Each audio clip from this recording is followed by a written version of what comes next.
ကျမယောက်ျားကလင်းလိုချင်နေတဲ့စူးကြားတယောက်ကကျမကတော့ဒီအမှန်တရားကိုဖုံးကွယ်ဖို့ကာဘာအနေနဲ့သူ့လက်ထပ်ထားတဲ့အစ်မတယောက်ပေါ်ကန်ဆိုးစွာနဲ့ပဲကျမတို့လက်ထပ်ပြီး3 လကြာမှပဲမကွက်အိမ်တော်ချိတ်ပိတ်သိမ်းစီခြင်းခံလိုက်ရတယ်ကျမနဲ့ကျမခင်ပွန်းမှလည်းစော်ဘွားမျိုးဆက်နဲ့သူ့ရဲ့ဇနီးအဖြစ်ကနေတာမန်ရက်သားများအဖြစ်ကိုနှိမ့်ကျသွားပြီးမြို့တော်ကနေလည်းနှင်ထုတ်ခြင်းခံခဲ့ရတယ်ကျမမှာတက်ငယ်တဲအိမ်လေးထဲမှာထိုင်ပြီးတက်ပြင်းချနေတော့ကျမရဲ့ရောက်ခမဖြစ်သူကကျမရဲ့နုနယ်ချုံမောတဲ့မျက်နှာလေးကိုကြည့်ပြီးရုံမာတဲ့အကြံတစ်ခုကြံနေခဲ့တယ်ချွေးမရည်နေရုပ်ရည်နဲ့ဆိုရင်ဆွေဟုံပြည့်တဲ့စားကေဟာကိုရောင်းလိုက်ရင်ဈေးကောင်းရမှာတေချာလဲဆိုပြီးပြောလာတဲ့ဒါကိုကြားလိုက်ရတော့ကျမအလွန်တရာထိတ်လန့်သွားခဲ့တယ်အခြားရွေးချယ်စရာမရှိတော့တဲ့အဆုံးကျမဟာနာကျင်မှုကိုအောက်ကြီးကပထမဆုံးခြေလှမ်းကိုလှမ်းခဲ့တယ်ကျမဟာကျမရဲ့ခင်ပွန်းကိုကျိုးတုပ်ပြီးအမျိုးသားပြည်တဲ့စာရုံကိုပို့လိုက်တော့တယ်ကျမခင်ပွန်းကလည်းတိတ်မသွားချင်ရှာဘူးမမူတော့ဘူးချက်ချင်းပဲငွေရှာရန်အတွက်ဧည့်သည်များကိုစတင်လက်ခံခဲ့တယ်ရက်အနှဲငယ်ကြာမှာတော့မြို့တစ်မြို့လုံးအမျိုးသားပြည်တဲ့စာရုံမှာအရန်ချောတဲ့ထိတ်တန့်ပြည်တဲ့စာတအူရောက်ရှိလာကြောင်းသတင်းပြန်သွားခဲ့တယ်ကျမခင်ပွန်းကလည်းအသားကျလာပြီးအတိဧည့်သည်တွေစီကနေဆုလက်တွေကိုအမြဲတမ်းညှို့ယူရရှိနေတာပေါ့ကျမခင်ပွန်းကတစုံတစ်ယောက်ရဲ့လှည့်ဖျားခြင်းကိုခံရမှာဆိုလို့ကျမမှလည်းမတက်တာပဲဒုက္ခခံကသူ့ရဲ့အခန်းထဲကကလန့်ကနောက်ွယ်ကနေနေ့စဉ်ပုံအောင်ပြီးချောင်းကြည့်နေခဲ့တယ်တရေတောင်ကြတယ်ကျမလည်းအတိနေရာမှာထိုင်ပြီးဖျဲစစ်များကိုကိုက်နေစင်မှာပင်အတွင်းဘက်ကနေကျမခင်ပွန်းရဲ့အန်အော်ဝမ်းသာနေသောအတန်ကိုကြားလိုက်ရတဲ့တခင်ဒီကြောက်စိမ့်ဆွဲသီးကရှေ့ခေတ်မင်းဆက်ကကြောက်စိမ့်စစ်ပဲရတနာစစ်စေးကအတွက်အပိုးထက်ဆောင်ပေးရပါမယ်ကျမရဲ့ဖခင်ဟာမြို့တော်မှာအဆင့်6ရရှိတူဖြစ်ပြီးတမိရှိရောက်ရှိပါတယ်သူကဘေးရင်ဆရာတူကိုအထူးငှားရမ်းပြီးတွက်ချက်စေကတမိမိန်ကလေးများမွေးဖွားပေးနိုင်မဲ့လှပပြီးအသိပညာနဲ့ပါတဲ့အမျိုးသမီးများကိုရွေးချယ်ကမယားငယ်ဖြစ်ယူခဲ့တဲ့တာယောက်ျားများကိုတော့ဂယုတစိုက်ပြိုးထောင်ရန်လိုအပ်တင်ငါမှာဒီလောက်များတဲ့ငွေကြေးကိုဘယ်ကရမှာလဲတကယ်လို့ကျေးဇူးမသိတဲ့တားတယောက်ကိုပြုစုပြိုးထောင်မိရင်ငါ့ကိုမင်းမစွမ်းချိန်မှာတနာဆောက်ပွဲမဖြစ်ပေဘူးလားအမိမိန်ကလေးတွေဆိုချောမောလာပရန်တာလိုအပ်တယ်သူတို့သာအာနာရှိတဲ့မိသားစုအတွင်းလက်ထက်ဝင်ရောက်နိုင်ရင်ငါရဲ့အာနာယာတုတိုးခြင်းတွေနဲ့ချမ်းသာကြွယ်ဝမှုတွေကလက်တကမ်းကွာမှာပဲရှိတော့မယ်အခွင့်အလမ်းပိုများစေရန်သူဟာသမီး၈ယောက်ကိုတပြိုင်နက်တည်းယူခဲ့တယ်ကျမကအလှဆုံးသမီးတူဖြစ်ခဲ့တယ်ဒါကြောင့်စော်ဘွားအိမ်တော်ကအဖွားအိုကြီးရဲ့ရွေးချယ်ခြင်းကိုချက်ချင်းခံခဲ့ရပြီးဒီလိုနဲ့ငကားတကားတို့ခုန်တက်သောငါးချင်းကဲ့သို့ကျမဟာစော်ဘွားအိမ်တော်ရဲ့အမွေဆက်ခံသူနဲ့လက်ထပ်ခဲ့ပြီးလူမှုအဆင့်တန်းအလွန်များစွာကိုအောင်မြင်စွာဖျက်ကျော်နိုင်ခဲ့တဲ့လက်ထပ်ပြီး3 လအတွင်းကျမဟာရခင်ကတခါမှမမြင်ဘူးတဲ့အရသာရှိလာတဲ့အစားအစာများစွာကိုစားသုံးခဲ့ရပြီးနေ့စဉ်မထက်သောပိုးတဲ့အကောင်စားဝတ်စုံများကိုဝတ်ဆင်ခဲ့ရတယ်ကျမရဲ့ရောက်ခမကလည်းဖះเจ้าဆောင်ငယ်လေးတဲ့တွင်သာနေထိုင်နေကျမရဲ့ရောက်ခတိကရှေ့တန်းစစ်မျက်နှာမှာတိုက်ပွဲဝင်နေပြီးကျမမှာစော်ဘွားအိမ်တော်ရဲ့မေကုန်းထုတ်เสียရမလို့တော့အရှင်တခင်မဖြစ်ခဲ့တဲ့ဘဝရဲ့အထွတ်ထိပ်ဆိုဒီမှာဒီထက်မပိုနိုင်တော့ဘူးအချက်တစ်ချက်ကလွယ်လို့ပေါ့ရှင်မှာတစုံတရာဖုံးကွယ်ထားတဲ့ယောဂရှိနေတာလားရှင်ကလောကကြီးမှာတေးပေါက်ဖို့ပဲမွေးလာတာလား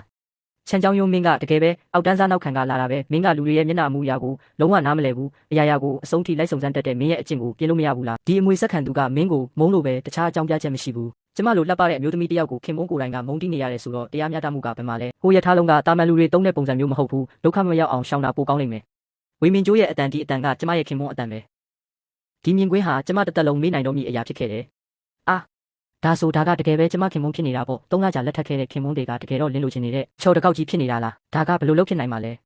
လူကြီးတွေအမြဲပြောကြတဲ့ဈေးပေါ်တာအကောင်းမပါဘူးကဆိုတဲ့စကားကမှန်နေတာပဲကျမဒီလောက်ကြီးမားတဲ့အခွင့်အရေးကြီးကိုရခဲ့တာတကယ်တော့ကျမစောစောစီးစီးမပြောခဲ့တင်ဘူးကျမရောက်ခမကကျမနဲ့ကျမခင်ပွန်းကြကဆက်ဆံရေးကိုဘာလို့တခါမှဝင်မဆွတ်ဖက်တာလဲဆိုတာအံ့ဩစရာမရှိတော့ပါဘူးသူအစကတည်းကတိနေခဲ့တာဖြစ်မဲ့ကျမကိုလက်ထပ်ပေးခဲ့တာကအမှန်တရားကိုဖုံးကွယ်ဖို့တသက်ပဲဖြစ်လိမ့်မယ်ဒီနေ့ကျမခင်ပွန်းစိတ်ကြည်နေပုံရတယ်ကျမကိုချမ်းပြင်ပေါ်မှာတွားအိတ်ဖို့မနှင်ထုတ်ဘူးပုံမှန်ဆိုရင်အဲ့ရဝင်ခါနီးမှာဘသူကကတင်ပေါ်မှာအဲ့ရမလဲဆိုတာနဲ့ပတ်သက်ပြီးအမြဲညှင်းခုန်နေကြတာကျမရဲ့ဘဝကျွမ်းကျန်တဲ့အချိန်တွေကိုဘာလို့ရမလဲသူဒီလိုဖြစ်နေရင်တော့ကျမနဲ့ကလေးရမှာမဟုတ်တာသိချတယ်ဒါပေမဲ့ကျမမှာကလေးမရှိရင်အနာဂတ်မှာကျမကိုကျမဘလို့ရက်တည်မလဲကျမကိုအုံမအုံနိုင်တဲ့ကျမလို့အခေါ်ခံရမှာတေချာတယ်လို့အကြောင်းပြချက်ကိုလည်းရှင်းပြလို့မရဘူးနောက်ဆုံးတော့မိသားစုအဆက်ကိုအပြင်းမထုတ်တင်ဘူးလေအချစ်နုံနဲ့နစ်နေတဲ့အမျိုးသားတစ်ယောက်ကကျမရဲ့ဆင်းရဲဒုက္ခကိုဘလို့လုံနားလည်နိုင်မှာလ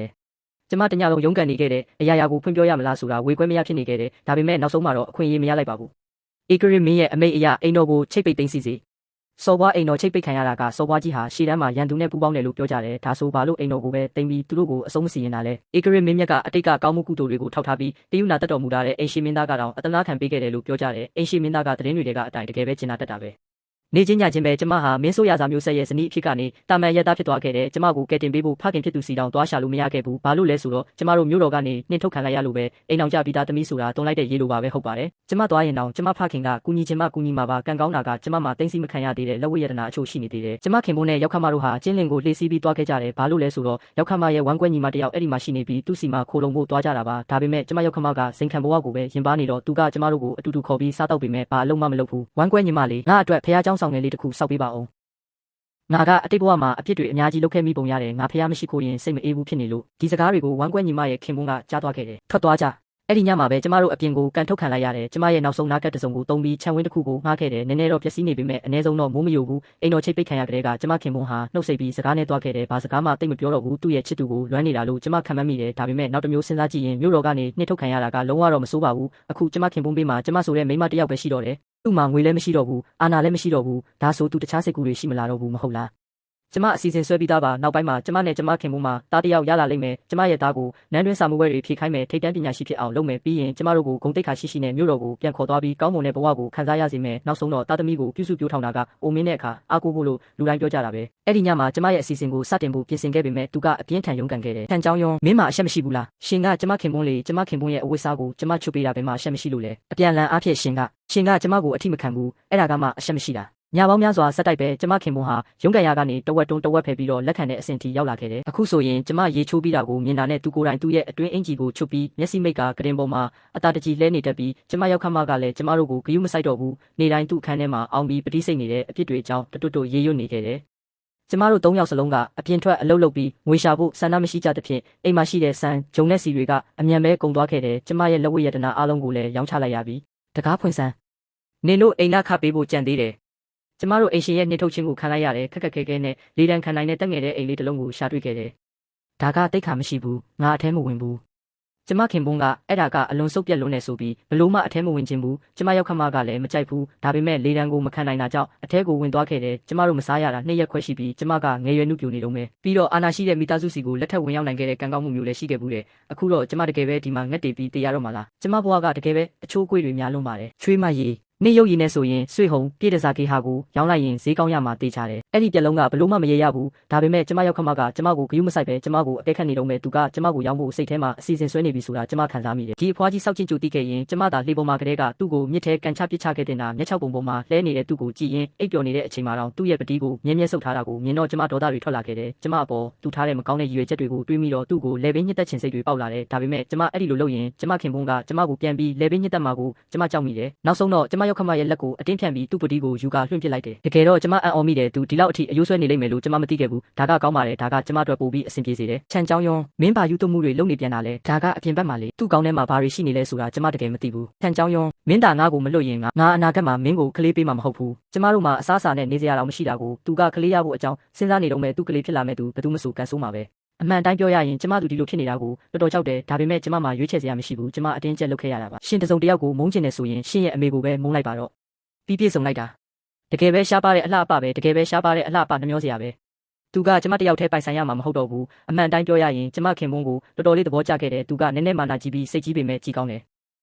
်ပြီးတော့ဒီကာလအတွင်းမှာသူကကျမအပေါ်တော်တော်လေးကောင်းကောင်းဆက်ဆံခဲ့ပါတယ်ညတိုင်းသူကျမကိုရေချိုးပေးခဲ့တယ်ဒါကတိတ်မဆိုးလာပါဘူးသူ့မှာအားတာချက်တွေအများကြီးမရှိပေမဲ့အားနည်းချက်တွေတော့အများကြီးရှိတယ်သူအလုံးမလုပ်ပဲစားနေတာကြားလာပြီးသူသာနေတိုင်းအိမ်မှာပြင်းမနေပဲငွေရှာဖို့နီးလက်ရှာခဲ့ရင်သူ့ကိုရောင်းဖို့အထိကျမအတင်းကျပ်ဖြစ်လာမှာမဟုတ်ဘူးဒါပေမဲ့နောက်ဆုံးတော့ကျမကမိမတယောက်ပါစိတ်ပြောတဲ့မိမတယောက်ပ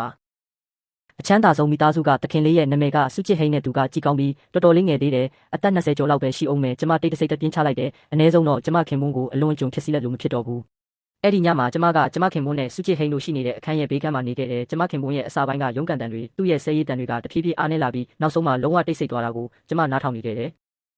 ကျမရဲ့နှလုံးသားထဲမှာခံစားချက်မျိုးစုံဖြစ်ပေါ်နေခဲ့တဲ့ဘဝကဒီလောက်မခက်ခဲခဲ့ရင်ဘသူကမိခင်ပွန်းကိုဒီလိုအလုပ်မျိုးလုပ်ခိုင်းချင်မှာလဲ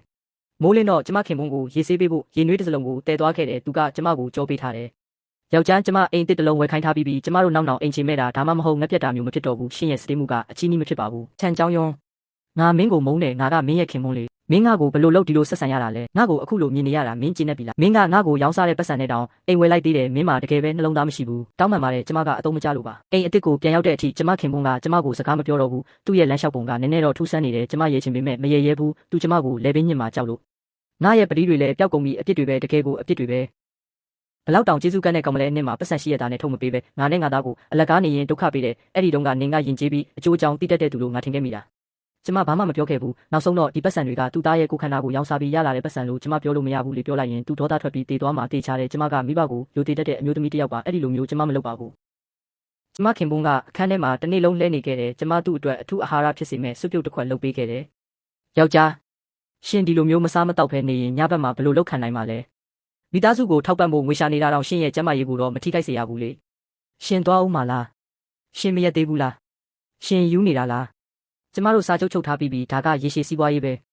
ဲငါဂယုမဆိုင်ဘူးမင်းသွားချင်ရင်မင်းဘာသာမင်းသွားဒါပေမဲ့ရှင်မသွားရင်ပြည်တစားယုံကလူတွေလာပြီးစည်ရင်ရှင်းလိမ့်မယ်အဲ့ဒါကငါနဲ့ဘာဆိုင်လို့လဲရှင်သာစာချုပ်ဖောက်ဖျက်ရင်သူတို့ကရှင်ကိုမိမဆိုးဖြစ်အောင်လုပ်ပစ်မယ်လို့ပြောတယ်ဝေရှာနိုင်တဲ့အမျိုးသားတစ်ယောက်ကနည်းနည်းစိတ်ကြီးတာကိုကျမနားလည်ပေးနိုင်ပါတယ်ဒါကကျမရဲ့အဖေထက်ပိုကောင်းပါတယ်သူအသားမကျမှာစိုးရိမ်တာကြောင့်ကျမလိုက်ပါသွားပေးတာကကိစ္စရက်တွေကိုပိုးလွယ်ကူစေမှာပါ ကျမခင်ပွန်းရဲ့ကြော်ကြားမှုကကျင်းလင်မျိုးတစ်ခွင်မှာတဖြည်းဖြည်းပြန့်နှံ့သွားခဲ့တယ်။နင်ကြားပြီးပြီလား။အမျိုးသားပြည်တစားယုံကထိတ်တန့်ပြည်တစားအစ်စ်ကတကယ်ကိုရင်သက်ရှုမောစရာပဲကျင်းလင်ကသခင်လေးတွေရဲ့ထက်ဝက်ကြော်ကိုသူကညှို့ယူထားနိုင်တယ်လို့ပြောကြတယ်။သူ့ရဲ့ရုပ်ရည်ကအတုမရှိဘူး။မျိုးတစ်ဝက်ကိုမြူဆွဲထားနိုင်တယ်။ကျမခင်ပွန်းမှာတကယ်ပဲအရေးချင်းရှိတယ်။သူကလုံးဝအသားကျနေပြီးတော့သူရရှိတဲ့ဆုလက်တွေကလည်းသူကိုင်နိုင်တာထက်တောင်ပိုနေသေးတယ်။နေ့တိုင်းကျမကသူ့အခန်းထဲကကက်လန့်ကာနောက်မှာပုံပြီးစောင့်ကြည့်နေခဲ့တဲ့အဲ့ဒီနေရာကတော်တော်လေးလုံခြုံပါတယ်။ဧည့်သည်တွေတတိမထားမိတလောက်ပါပဲ။ကျမအဲ့ဒီမှာထိုင်ပြီးဖျဲစေးတွေကိုကိုက်နေတော့မှပဲကျမခင်ပွန်းရဲ့အံ့ဩဝမ်းသာနေတဲ့အတန်ကိုရုတ်တရက်ကြားလိုက်ရတယ်။သခင်ဒီကြောက်စိမ့်ဆွဲသီးကရှေ့ခေတ်မင်းဆက်ကကြောက်စိမ့်စစ်ပဲကျမမကျေနပ်တယ်လို့မျိုးချောင်းဟန်ပြီးသူ့ကိုတတိပေးလိုက်တယ်ဟမ်စစ်ဆေးခကအပူပေးရမယ်ယောက်ျားရဲ့အမှန်တိုင်းပြောရရင်သူကငွေကိုဘယ်လိုရှာရမလဲဆိုတာတောင်တေချာနားမလဲသေးဘူးရုတ်တရက်အခန်းထဲကတိတ်ဆိတ်သွားတယ်ငါဘာလို့မိမတယောက်ရဲ့အတန်ကိုကြားနေရတာလဲသခင်နားကြမှားတာနေမှာပါမိမတယောက်ရဲ့အတန်ကဘယ်မှရှိမှာလဲဒါပေမဲ့စုချစ်ဟိန်ကမယုံဘူးသူကအတင်းထားပြီးစစ်ဆေးဖို့ကြိုးစားတယ်ကျမခင်ပွန်းကသူ့ကိုဆွဲထားပေးတဲ့အခွင့်အရေးကိုယူပြီးကျမကလှုပ်ဝက်တကားကနေထွက်ပြေးခဲ့ပြီးတခြားအခန်းတစ်ခုထဲကိုရန်တန်းဝင်ပြီးပုံနေလိုက်တယ်ကျမမောကြည့်လိုက်တဲ့အခါခံရတဲ့မျက်နှာတစ်ခုနဲ့ဆုံလိုက်ရတယ်မင်းကဘာတူလဲကျမကဘာတူလဲရှင်ဘလို့ထင်လဲကျမဒီထဲကိုဝင်လာနိုင်နေဆိုရင်ဟုတ်တာပေါ့ကျမကရှင်ရဲ့ဧည့်သည်ပေါ့အမှန်တိုင်းပြောရရင်ကျမခင်ပွန်းဧည့်သည်တွေလက်ခံကြတဲ့ကကျမသူ့ကိုတခါမှပြန်မထိဖြစ်တော့ဘူးသူကျမရဲ့ယုံရှာမှုကိုတတိမထားမိအောင်ပြီးတော့သူဒေါသထွက်ပြီးအလုတ်ထွက်သွားရင်ကျမရဲ့ကောင်းမွန်တဲ့ဘဝကြီးပျက်စီးသွားမှာစိုးရိမ်တာကြောင့်ကျမသူ့ကိုကိုဝင်ရှိနေပြီလို့လိန်ပြောခဲ့ရတယ်ကျမတို့ရဲ့ကလေးအတွက်ရှင်ငွေများများရှာပြီးကလေးရဲ့အနာဂတ်ကိုတောက်ပြောင်အောင်လုပ်ပေးရမယ်ရှင်ရဲ့သားကိုရှင်လူမျိုးအဖြစ်မခံနိုင်ဘူးမဟုတ်လားဒါပေမဲ့ကျမကငယ်ရွယ်နှုတ်ပြနေတဲ့လှပတဲ့အိမ်တော်ရှင်တယောက်လေနေ့တိုင်းကျမခင်ပွန်းတခြားယောက်ျားတွေနဲ့ရင်းနှီးနေတာကိုနားထောင်နေရတော့ကျမရဲ့နှလုံးသားထဲမှာကနာမငြင်းဖြစ်ပြီးတီးမခံနိုင်အောင်ရရန်လာခဲ့တယ်ဒါပေမဲ့ကျမအပြင်မထုတ်ရဲဘူးနောက်ဆုံးတော့ကျမကအကျင့်စာရိတကောင်းတဲ့မိန်းမတယောက်လေအကျင့်စာရိတကောင်းတဲ့မိန်းမတယောက်ကမိမိခင်ပွန်းကိုဘယ်လိုလုပ်သစ္စာဖောက်မှလဲဒါပေမဲ့ကျမရဲ့ဘိုက်ကကြာကြာဖုံးထားလို့မရတော့ဘူးကျမကိုဝင်ရဖို့လိုအပ်တယ်အခုချိန်မှာကျမရှိမှခံရတောင့်တင်းတဲ့အမျိုးသားတယောက်ရှိနေတယ်ငွေပေးရုံနဲ့ရနိုင်တဲ့သူမျိုးပြီးတော့ကျမမှငွေရှိတယ်ကျမညင်းနိုင်မလားပြောစမ်းပါဘယ်သူညင်းနိုင်မှာလဲကျမပြန်လို့လာတဲ့အခါသူကမရှိတော့ဘူးကျမနည်းနည်းတော့အပြစ်ရှိတယ်လို့ခံစားရတယ်နောက်ဆုံးတော့ကျမခင်ပွန်းကိုတစ္ဆာဖောက်တဲ့အလုပ်တစ်ခုကိုလုပ်မိသွားတာကိုဒါပေမဲ့ပြန်စဉ်းစားကြည့်တော့ကျမခင်ပွန်းသာမသိရင်သူလဲနာကျင်ရမှာမဟုတ်ဘူးမဟုတ်လားထုံးစံအတိုင်းရေနွေးတစ်စလုံးကိုယူပြီးကျမခင်ပွန်းရဲ့တကားကိုတွန်းဖွင့်လိုက်တယ်မင်းဘာလို့ဒီနေ့ငါ့ကိုလာကြိုးတာနောက်ကျနေတာလဲရပါတယ်အရင်ဆုံးရှင်ကိုရေးဆေးပေးပေးရစီပြန်လမ်းမှာကျမခင်ပွန်းကကျမရဲ့လေပင်ကိုပဲစိုက်ကြည့်နေတယ်ကျမနည်းနည်းစိတ်မသက်မသာဖြစ်မိပေမဲ့နောက်တော့ကျမပေါင်နာတွေနဲ့ဖုံးထားပြီးသားပဲဘာကြောက်စရာရှိလဲလို့တွေးလိုက်တယ်မင်းရဲ့လေပင်ကဘာလို့မင်းရဲ့မျက်နှာနဲ့အယောင်မတူတာလဲဟုတ်လို့လားအန်ကြောင်းယွန်းမင်းဘာလို့အပြစ်ရှိတယ်လို့ခံစားနေရတာလဲမင်းငါ့ကွယ်ရမှာတခုခုလုပ်ခဲ့တာမဟုတ်လားမင်းမင်းညကငါစီမှာမရှိဘူးမင်းပယ်သွားတာလဲရှင်ကျမကိုဘယ်လိုလောက်တန်တရားဝင်နိုင်ရတာလဲမင်းညကကျမအမိခံရလူနီးပါးဖြစ်ခဲ့တာကျမကြောက်လုံးလို့တညလုံးတုံနေခဲ့တာရှင်ခန်းရဲ့ဘေးကမှာကျမပုံနေခဲ့တာကျမရှင်ဘေးမှာမရှိခဲ့ပေမဲ့ကျမရဲ့နှလုံးသားကရှင်စီမှာပဲအမြဲရှိနေခဲ့တာပါကျမလုပ်သမျှကကျမတို့ရဲ့ကလေးတွေမဟုတ်ဘူးလားကျမကိုဘယ်လိုလောက်တန်တရားဝင်နိုင်ရတာလဲတောင်းပန်ပါတယ်ငါမင်းကိုတန်တရားမဝင်သင့်ဘူးအမေဘာလုပ်နေတာလဲအားတွေကဖះเจ้าဆောင်နဲ့စောက်ဖို့ငါထားတဲ့လူတွေလေနင်အဲ့ဒါကိုစိတ်ပူစရာမလိုပါဘူးအမေကငွေမရှာဘဲနဲ့နေ့စဉ်သုံးပစ္စည်းတွေဘလောက်ဈေးကြီးတယ်လဲဆိုတာတကယ်နားမလဲတာပဲဘာလို့เจ้าဆောင်စောက်ဖို့ငွေဖြုံးနေတာလဲအဲ့ဒါကတကယ်သာကောင်းချီးပေးနိုင်ရင်အဖေကရန်သူနဲ့ပူပေါင်းပြီးမိသားစုတစ်ခုလုံးကိုဒုက္ခပေးမှာမဟုတ်ဘူးပြီးတော့ကျမကလည်းနင်ကဘာလဲဘာမှမဟုတ်ဘူးအားလုံးထွက်သွားကြကျမတို့မစောက်တော့ဘူးအမေမအချိန်ရှိရင်အပြင်ကိုပို့ထွက်ပါအိမ်မှာပဲအောင်ပြီးကျောင်းဆောင်စောက်ဖို့တွတ်ရေရုံမနေပါနဲ့ကျမနဲ့ကျောင်းရုံးရဲ့ငွေတွေကအမေဖြုံးဖို့မဟုတ်ဘူးကျမတို့ရဲ့သားကိုပြုစုပြောင်းထောင်ဖို့အတွက်စုထားရမှာဒါကအလွန်ကြုံမဲ့နင်ငါကိုဒီလိုစကားပြောရဲတယ်ပေါ့ငါနင့်ကိုဒီနှစ်တွေတခြားပြုစုပြောင်းထောင်လာတာနင့်စီကငွေနှဲငယ်သုံးတာဘာဖြစ်လို့လဲကျမသူ့ကိုတနာတယ်လို့ကြည့်လိုက်တယ်သူ့သားကဒီငွေကိုဘလောက်ခက်ခက်ခဲရှာထားရလဲဆိုတာဒါသူသိရင်သူဒီလောက်လွယ်လွယ်နဲ့သုံးရဲမှာမဟုတ်ဘူးဥစ္စာအတိုင်းကျမခင်ပွန်းကိုပြည့်တဲ့စာယုံကိုလိုက်ပို့ခဲ့တယ်ရှင်ကိုချီတော့ပေါ်ကိုရက်တီတက်အောင်တင်ယူတင်ပြီးကျမဘေးကမ်းမှာနားနေမယ်မနှက်ပြန်မနှက်ကြမှကျမလာခေါ်မယ်ပြီးရင်အိမ်တူတူပြန်ကြတာပေါ့ကျမရဲ့တခင်လေးရေကျမရောက်လာပြီးကျမကိုစောင့်နေတာလားဟမ်ဘာလို့တခြားသူဖြစ်နေတာလဲမင်းညကဒီအခန်းထဲမှာရှိနေတဲ့သူဘယ်မှာလဲမမကြီးဘာတွေပြောနေတာလဲဒီအခန်းကအမြဲတမ်းကျွန်တော်ရဲ့အခန်းပဲအခန်းခွဲတုန်းကကျွန်တော်ကိုပေးထားတာကျမနေရာမှာမသွားပါဘူးကျမမှတ်ဉာဏ်တွေပျောက်ဆုံးသွားတာလားအဲ့ဒီကောင်လေးရဲ့အတန်ကတော်တော်လေးရင်းနှီးနေတယ်လို့ပဲတခုခုဖြစ်သွားတာလားကျမအမြင်ချင်းဆုံးမြင်ကွင်းကဖြစ်လာခဲ့ပြီးကျမခင်ပွန်းရဲ့စကားတွေကိုကြားပြီးနောက်ကျမရောက်ခမကចောင်းဆောင်ဆောက်ဖို့အတင်းမတောင်းဆိုတော့ပဲပြည်တစာယုံကိုအပန်းဖြေဖို့ရောက်လာခဲ့တယ်သူကထိတ်တန်းပြည်တစာကိုပဲအထူးတောင်းဆိုခဲ့တယ်အဲ့ဒီလိုနဲ့သူကကျမခင်ပွန်းကိုရွေးချယ်မိသွားတယ်ကျမရောက်ခမမှာမှင်သက်သွားပြီးဒေါသထွက်သွားကမျက်လုံးတွေပြူးသွားပြီးအဲ့ဒီနေရာမှာတင်မေးလဲသွားခဲ့တယ်ကျမအမြန်ပြေးသွားပြီးရောက်ခမကိုပခုံးပေါ်ထန်းတင်ကအဖြစ်တွေပဲငါဘာဖြစ်တွေလုပ်ခဲ့မိလို့လဲနေ့အဖေကစစ်မြေပြင်ကိုသွားပြီးရန်သူစစ်ဗိုလ်ချုပ်ကိုချစ်မိသွားတာတပိုင်းအခုနင်းတို့နှစ်ယောက်ကလည်းအတုံးမကျဘူးအခုတော့ဒီလိုဖြစ်ကုန်ပြီငါဘယ်လိုဆက်နေရမှာလဲအမေဒါတွေကအမေကြောင့်ပဲအမေကလက်ပိတ်တဲ့သူပဲဒါနင့်ရဲ့အကြံမဟုတ်လားငါကနင့်ကိုပြည်တစာယုံကိုရောင်းစားမှကြောက်လို့ငါသားကိုအစားထိုးပြီးပြစ်မှတ်ထားလိုက်တာမဟုတ်လားငါကနင့်ကိုဂယုတဆရွေးချယ်ခဲ့တာဒါပေမဲ့ဒီလောက်ရုံမာတဲ့မိန်းမကိုရွေးမိသွားတယ်အပြစ်တွေပဲတကယ်ကိုအပြစ်တွေပဲဒီလိုအခြေအနေမျိုးနဲ့ကျမခင်ပွန်းကပြည်တစာယုံကိုဆက်သွားလို့မရတော့တာထင်ရှားပါတယ်ဒါပေမဲ့ तू မသွားရင်ကျမတို့မှငွေမရှိတော့ဘူးဒါဆိုကျမတို့ရဲ့သားကိုဘယ်လိုကောင်းကောင်းပြုစုပြောထောင်မလဲဟုတ်တယ်အဲ့ဒီညကလေးကကျမကိုဝင်ရှိနေခဲ့တာအဲ့ဒါမှန်နဲ့အကယ်၍သားတယောက်မွေးလာပြီးတေချာမတွန်းတင်ရင် तू ကပြဿနာရှာတဲ့သူဖြစ်လာပြီးနေရာတကာမှာရှုပ်ပွားအောင်လုပ်ရင်ဘယ်လိုလုပ်မလဲအဲ့ဒီလိုသာဖြစ်ရင်ကျမတို့မျိုးတော်ကိုဘယ်တော့မှပြန်နိုင်တော့မှာမဟုတ်ဘူး